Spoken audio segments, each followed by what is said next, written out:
Welcome to a 23-minute body floss sequence with me, Sheila Chapman. We're going to start. All you need is a yoga mat if you have, that's optional. If you have 2 blocks, that would be great.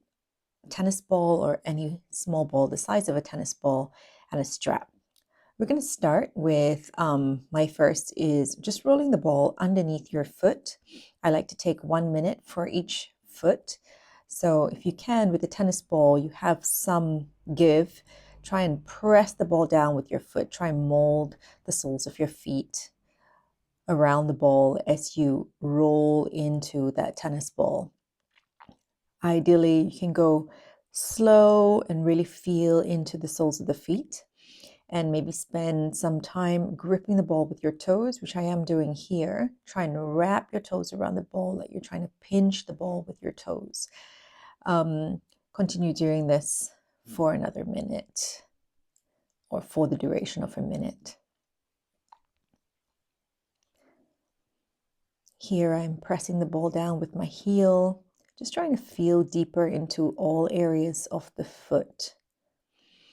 And last, you can go into a little calf stretch, drop the heel down, keep the ball right in the center of the foot or close to the heel as you can, with the heel still touching the ground, and lean into that leg.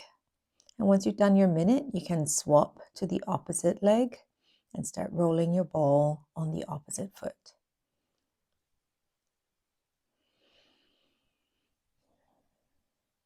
The intensity here is entirely up to you. How hard you want it depends on how much force you put it into pressing that tennis ball down into the floor.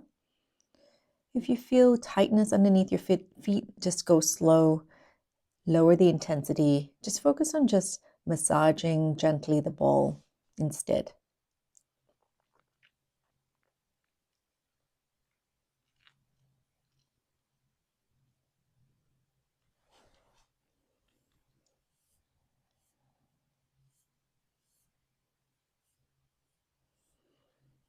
And once you're done, we're going to go into a little spreading of the toes. So stand hip width distance and spread your toes nice and wide. And we're going to roll onto our tippy toes and try and stay for about 1 to 3 counts in tippy toes. Keep those toes active.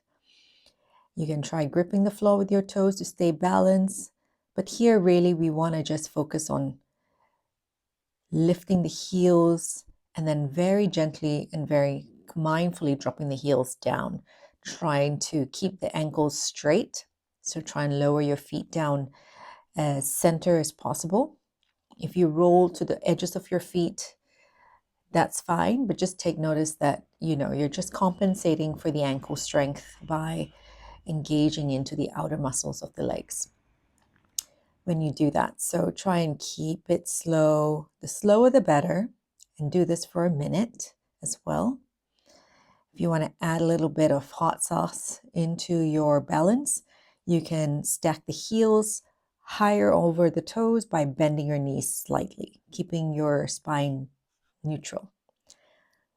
We like to call these stiletto high heels or stiletto tippy toes, stacking the heels over the toes, pausing it for a count or 2, and then gently straighten the knees and then lower the heels down. Go where you feel comfortable in your balance. And then from here, we're going to play around with a little bit of coordination with the toes. So keeping your toes spread nice and wide, lift the big toe up and then drop the big toe, swap it by lifting the 4 toes up. And if you're struggling with this, you can always use your fingers to push the big toe down, lifting the 4 toes up, or pushing the 4 toes down, lifting the big toe up.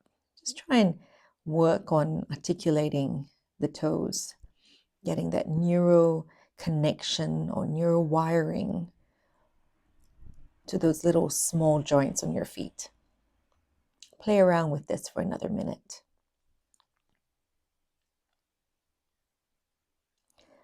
And here, what I'm trying to do is like piano playing with the toes, just trying to do your chords, starting from the baby toe all the way to the big toe, or maybe big toe to the baby toe. Play around with that movement of the toes. It's really, really important when it comes to mobility to have full access of the feet. Make sure your feet's nice and healthy, nice and strong, nice and mobile. Mobility starts with the feet. And you can stretch the top of the feet by tucking your toes under and just adding a little bit of weight, just for a little bit, just to alter the movement. And here we're going to come to all fours and start to warm up into the wrists. So from here, accidentally rotate your shoulder, walking your fingers to point to your toes, and then gently rocking yourself forwards and back. And here I like to call peel-offs. So you gently start to peel the hands off the floor, making sure that you are feeling into all angles of all areas of the palms as you lower the palms down, and to add a little bit of hot sauce. You can start to walk your hands further away from the knees, stretching into the wrists a little bit more. Go to your maximum till your heels of your palms can touch the floor, and then gently peel it back closer towards the knees, as I'm doing here.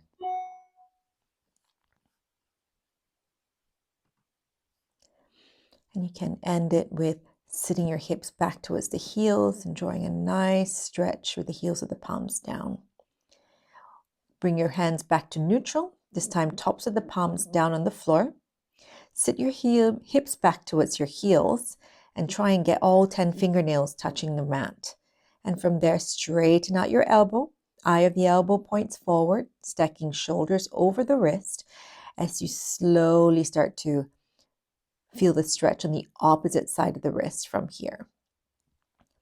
You can bring your hands into fists and then gently straighten out the fingers, keeping your shoulders directly over the wrist here.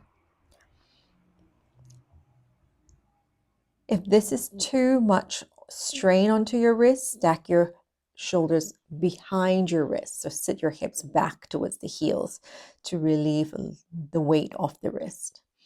And from here, sit back into child's pose. Try not to move your hands in any way, keeping the palms up towards the sky. Take a few breaths here to just let that wrist relax and neutralize. And still going on with the wrists, come back into tabletop. This time, bring your fingers to the edges of the mat and gently rock side to side. At any point, if you feel you want to continue whatever stretch that we're going for, you can always pause this video and then just feel into the stretch a bit more. Until you feel comfortable, you can unpause and continue. Here, I'm setting a timer for 1 minute to do finger flicks. So sitting back onto the heels, toes tucked under, send your shoulders in line with the wrist, and then start to flick the fingers. So you want to flick in the way like you're flicking water off your fingers as fast as you can, as many as you can for 1 minute. You start to feel it in your fingers, and then move that feeling or sensation will start to feel into the wrist and up further into the forearms. Enjoy this little strengthening of the wrists and fingers with this movement here.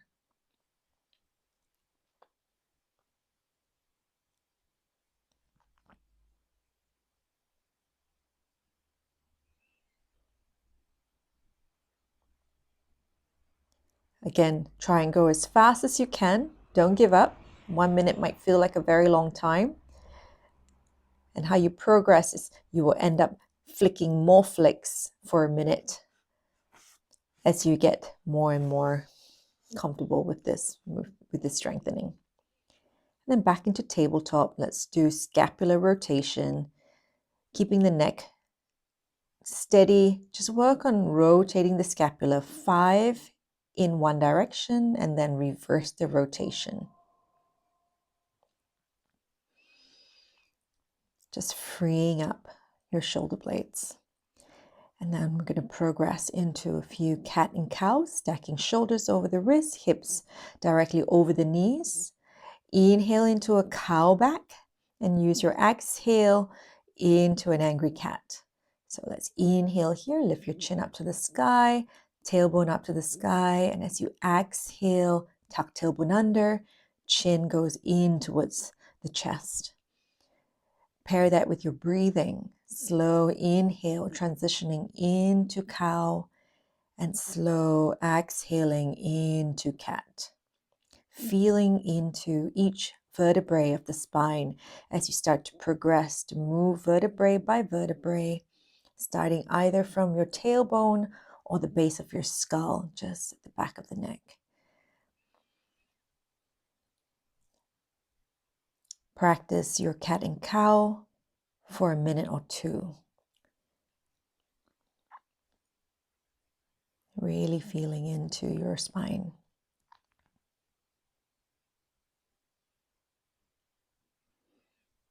I like to do this movement with my eyes closed and just really connecting with my breath and movement.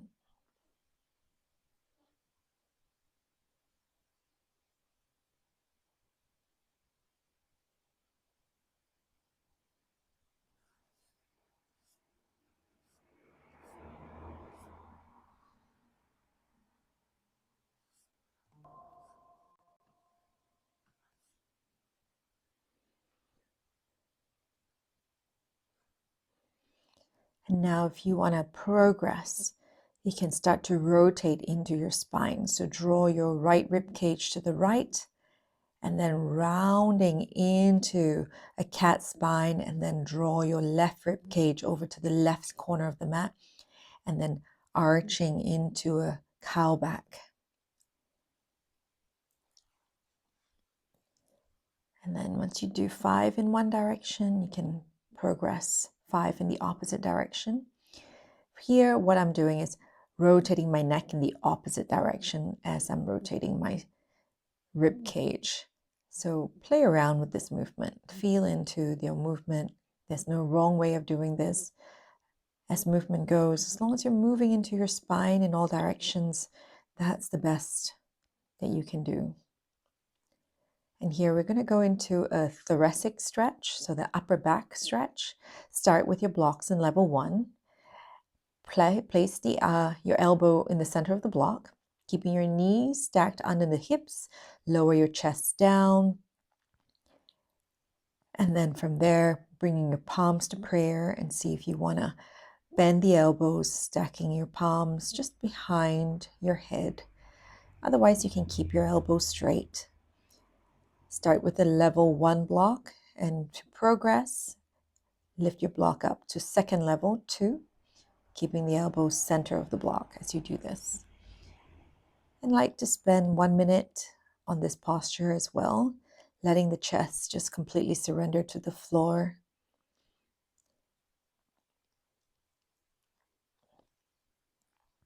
And you can do this without blocks, and it's called puppy pose, keeping the arms straight, keeping your chin on the floor if you like. Otherwise, you can drop your forehead, but just make sure that your hips are stacked over the knees as you do this. Otherwise, you might end up in a different pose.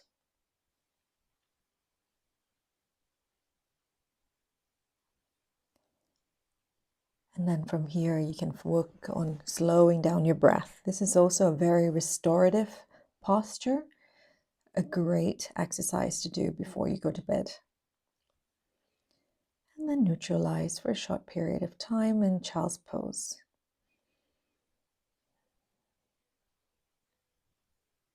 This can be very challenging for many, especially if you have an upper thoracic back tightness. So progress as much as you can, regress if you need to.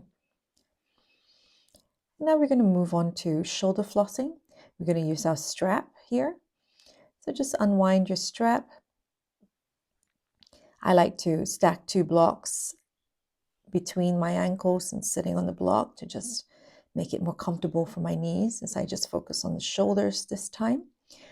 Separate your hands as wide as you need to. Inhale, raise the arms overhead, and then exhale, lower the arms behind your back. Work slowly with your breath. Inhale back up and exhale forward down. Again, if you feel tightness, separate your arms a bit wider. If you feel it's a bit easy for you, challenge yourself by walking your hands closer towards one another, still gripping onto the strap. This is a very, very good way to just release into the shoulders, opening into the chest in a very safe way, keeping that chain closed with the strap, really taking on a lot of the tension from the shoulders. So move slowly, progress and regress with your hand placement as you feel like it. Again, each movement I have created to be done for a minute. So if you have a timer on your wrist or on your phone, just time several 1-minute timers and go with that, so you don't have to really think about the time. Just focus on the feeling of the movement. And from here, we're going to move the arm distance to shoulder width distance. And we're going to inhale, raise the strap overhead, pull into the strap. So keep that strap nice and tight. I like to bring the fists together and then take an inhale. And as I exhale, actively separate the fist or separate your hands, pulling into the strap as you keep that tension, raising the arms overhead. Keep pulling into that strap so that strap is nice and tight. And as we exhale, lower the strap behind your neck. This pulls your scapulas together, really getting that nice contraction into the rhomboids. And as you inhale back up and bringing your hands forward, shoulder height, you're pulling the rhomboids away, like your scapula away from the spine, so stretching into the rhomboids. So it's really nice contraction and extension from here. And then just release the arms down once you've done your minute, and then just rotate into the neck, just releasing any further tension that you have after this exercise. Again, pause the video, do any small movements that you feel that you need to add on to this body floss sequence.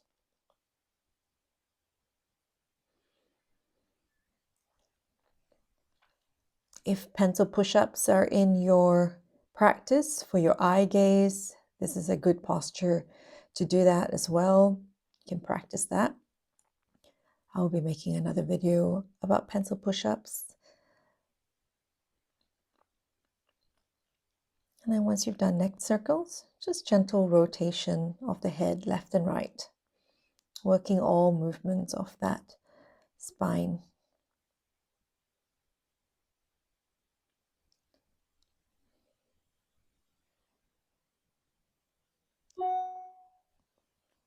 Let's move on here to the hips. We're going to do hip cars in tabletop position.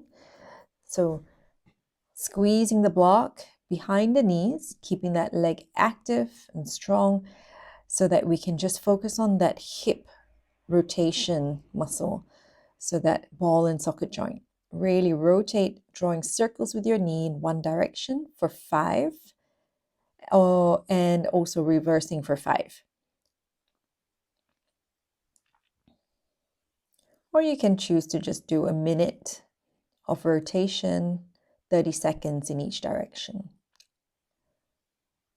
And once you've done, squeeze the block in the opposite knee, activate that supporting muscle to squeeze that block, and then focus on the ball and socket joint to just draw circles in one direction, 5 or 30 seconds, and then reverse it. As you can see here, my spine is neutral as possible, hips in line with one another. So I'm not moving into the right hip, just really working on the rotator cuff on the left hip here. Try not to use or engage into that lower back. So lower back is still. Coming back to tabletop position, let's go into a low lunge, stepping your right foot just next to that right palm down on the floor, and then walk your back knee as far back as you can. And then tilt your tailbone back, going into as much of a cow back as you can. And of course, if you have any tightness in your knees, and if your knees on the hard ground feels uncomfortable, you can always place it underneath the block.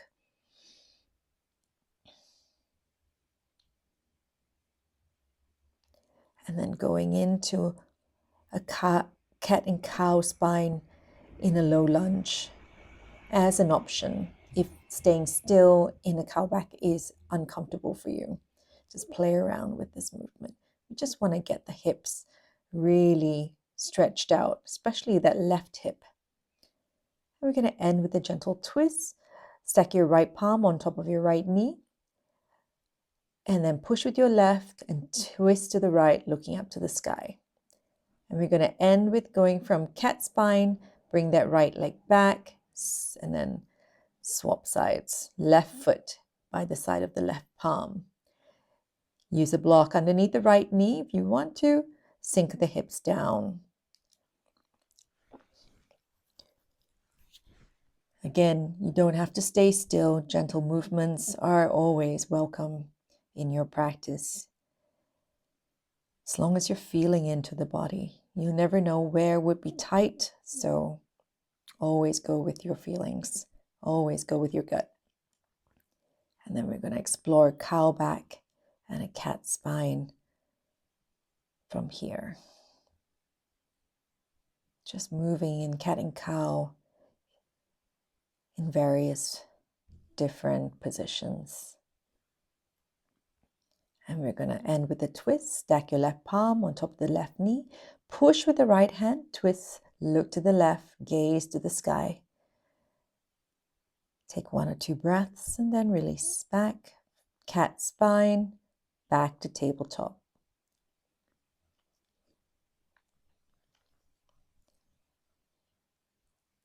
Neutralize the hips and sit back into child's pose before we move on. Here I like to child's pose, press the edges of my left palm down and then diagonally stretch it over towards the right edge of the mat, feeling the stretch on your left side of your body. Really nice stretch over the left rib cage.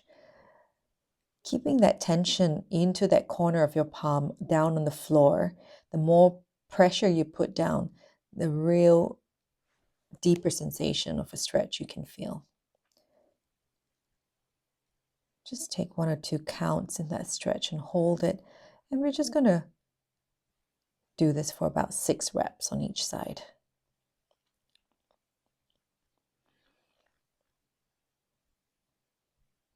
Really stretches into your serratus anterior.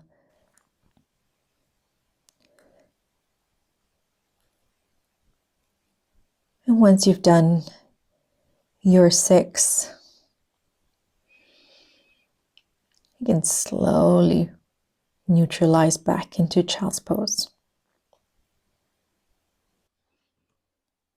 And there you are. Hope you enjoyed this session with me, and please feel free to email or drop in any comments of any requests that you might like for our next video. Have a great day. Take care. Bye.